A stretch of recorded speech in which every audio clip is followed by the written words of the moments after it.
AIMIM के chief लगातार वो चुनाव प्रचार कर रहे हैं, लेकिन कहीं ना कहीं उनको एक जबरदस्त चैलेंज मिला है बीजेपी से। इस बीच उन्होंने एक बड़ा बयान दिया। उनका ये कहना है कि जो प्रधानमंत्री मोदी हैं वो लगातार मुस्लिम या मुसलमानों का जिक्र कर रहे हैं और इसके जरिए कहीं ना कहीं वो कोशिश कर रहे हैं कि पोलराइजेशन हो जाए। असदुद्दीन ओवैसी ने इंडिया टीवी से बातचीत के दौरान बीजेपी के 400 पार का नारा सफल नहीं होगा ऐसा भी बयान दिया। उनका कहना है कि केंद्र की मोदी सरकार लोगों की उम्मीदों पर खरा नहीं उतर पाई है। ओवैसी ने आरोप लगाया कि बीजेपी से ज्यादा तो कोई झूठ बोलता ही नहीं है, इसीलिए उनकी कोशिश रहेगी कि तीसरी बार देश के प्रधानमंत्री नरेंद्र मोदी ना बने।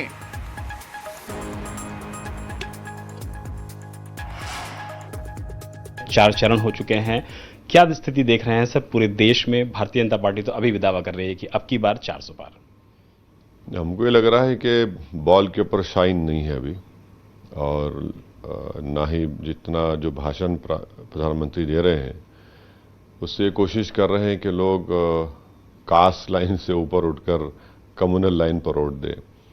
तो एक बार नहीं कई मर्तबा इस तरह के स्पीचेस भाषण नरेंद्र मोदी ने दी है, अमित शाह दे रहे हैं, आसाम के मुख्यमंत्री दे रहे हैं। तो जनता में तो एक बेरोजगारी एक बहुत बड़ा मुद्दा बन गया, महंगाई एक बहुत बड़ा मुद्दा है, और जो लोगों की उम्मीदें थी 10 साल में नरेंद्र मोदी की सरकार ने उसको पूरा नहीं किया। तो ये चीज़ें हैं, अब देखते हैं कि अब तो नतीजा जब आएगा जब भी पता चलेगा कैसा आएगा। मगर हमारी कोशिश तो ये है कि तीसरी मर्तबा इस देश के प्रधानमंत्री वज़ीर आज़म नरेंद्र मोदी ना बने। उत्तर प्रदेश में क्या स्थिति देख रहे हैं सर? अखिलेश यादव और राहुल गांधी की जो जोड़ी है, भारतीय जनता पार्टी का अपना स्टैंड है, किस तरीके से सर उत्तर प्रदेश का चुनाव जा रहा है? यहां भी भारतीय जनता पार्टी स्टेक कर रही है कि 80 में से हम 80 जीतेंगे। बोलने के लिए तो बहुत कुछ बीजेपी बोल सकती है, और जितना वो लोग झूठ बोलते हैं कोई बोलता नहीं है। जितने वादे उन्होंने किए थे, 2 करोड़ नौकरी बोलिए, पेट्रोल की कीमतें कम कर देंगे, आज पेट्रोल 100 रुपये ज़्यादा हो चुका है। अब दूसरे समाजवादी है, अब समाजवादी को कई मर्तबा सब लोगों ने आजमाया, मगर वो बीजेपी को रोक नहीं पा रही है। चाहे 2014 हो, 2017 हो, 2019 हो, 2022 हो। तो ये पोजीशन है। मुझे नहीं लगता कि समाजवादी पार्टी में फिर से उतना उनको एतमाद आवाम या जनता देगी उनको। चुनाव में आप चाहे कोई कैंडिडेट हो, आपको पूरे मेहनत के साथ, पूरे एहतराम के साथ इलेक्शन लड़ना पड़ता है, और अगर आप ज़्यादा अहंकार या गुरूर का शिकार हो गए तो फिर आपको नुकसान हो सकता है। सीए को लेकर के प्रधानमंत्री नरेंद्र मोदी ने चुनावी जनसभा में कहा कि मोदी की गारंटी ये है कि हमने जो कहा था वो करके दिखाया, और उन शरणार्थियों को जिसको बहुत लंबे समय से दिक्कतें हो रही थी उनको हमने नागरिकता देना शुरू कर दिया है, और कोई ऐसा नहीं है जो कि इनको नागरिकता देने से रोक सके।